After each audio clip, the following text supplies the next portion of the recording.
اساتذہ کرام، حاضرین محفل اور ہم مکتب ساتھیوں، پردہ نشین ماں اور بہنوں، السلام علیکم۔ وعلیکم السلام۔ الحمدللہ الحمدللہ رب العالمین والعاقبۃ للمتقین والصلاۃ والسلام علی من کان نبی آدم بین الماء والطین وعلی آلہ واصحابہ ازواجہ وذریۃ اہل بیت اجمعین، اما بعد فاعوذ باللہ من الشیطان الرجیم، بسم اللہ الرحمن الرحیم۔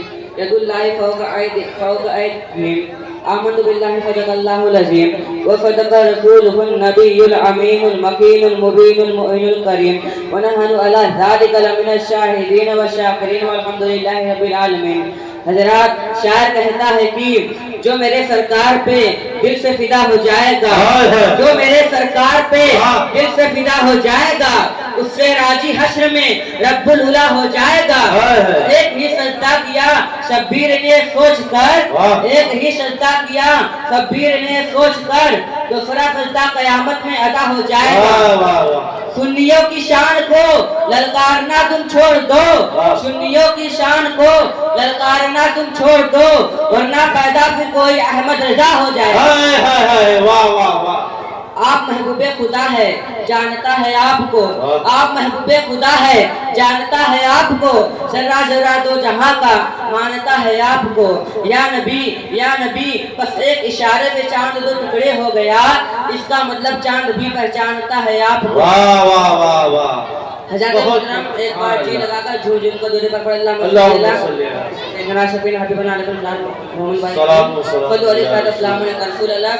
وسلم۔ ہمارے نبی کا معجزہ بے شمار معجزہ ہے، انہی میں سے ایک معجزہ پیش کرتا سماعت فرمائیے۔ حضور نے نبوت کا اعلان کیا تو مکے والے مخالف ہو گئے۔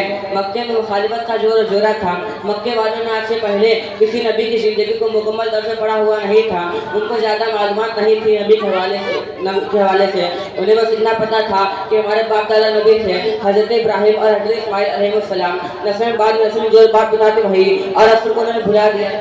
ایسے میں مکے والوں نے مشورہ کیا کہ جو شخص نبوت کے متعلق زیادہ معلومات رکھتا ہو اسے بلایا جائے اور محمد کے سامنے بٹھایا جائے اور ان سے باتیں کی جائے۔ تو ابو جہل نے کہا، جمل میرا ایک دوست ہے، اس کا نام حبیب ہے، میں حبیب کو خط لکھتا ہوں اور کافر کو روانہ کرتا ہوں، کافر جائے گا، حبیب کو خط دے گا، حبیب آئے گا، وہ بہت ہوشیار ہے، وہ بہت چالاک ہے، وہ بہت عقل والا ہے، اچھے اچھوں کو اس کے سامنے بات کرنے کی ہمت نہیں ہوتی۔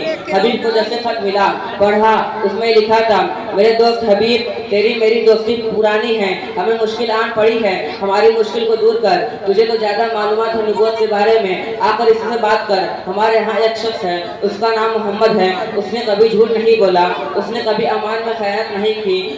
ساری باتیں لکھی ابو جہل نے اور کہا، جلدی سے آؤ اور آ کر اس کو ایسا پھنساؤ کہ تمہارے باتوں کا جواب نہ دے سکے، وہ لاجواب ہو جائے، وہ جامدو ساکت ہو جائے، تاکہ پھر ہم پورے مکے میں اس کے مشن کو ختم کر دیں۔ ابو جہل تیزی کے ساتھ مکے میں آیا یمن سے۔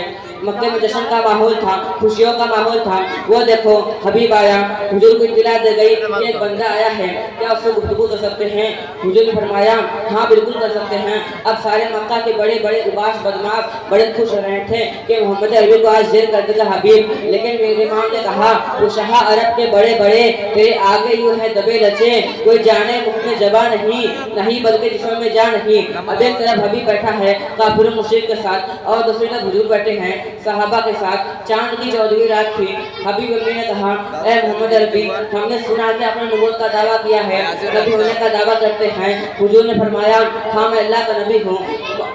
حبیب امی نے کہا، اے محمد عربی، یہ جو چاند چمک رہا ہے، اگر تم اس چاند کو 2 ٹکڑے کر دو تو ہم تمہیں نبی مان لیں گے، تمہاری نبوت کا اقرار کر لیں گے۔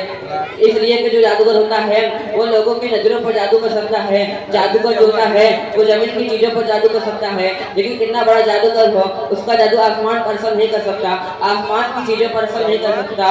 تم اگر اس چاند کو 2 ٹکڑے کر دو تو ہم تمہیں نبی مان لیں گے۔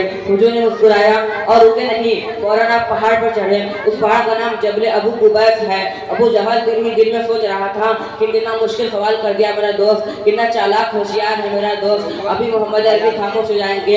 حضور مسکراتے ہوئے پہاڑ پر چڑھے، سب کی نظر چاند پر تھی۔ حضور نے اپنے انگلی کے اشارے سے چاند کو اشارہ کیا تو چاند 2 ٹکڑے ہو گیا، سب کی آنکھیں پھٹی کی پھٹی رہ گئی۔ ابو جہل بھاگا کہ یہ تو کمال ہو گیا، حبیب ایمان لایا۔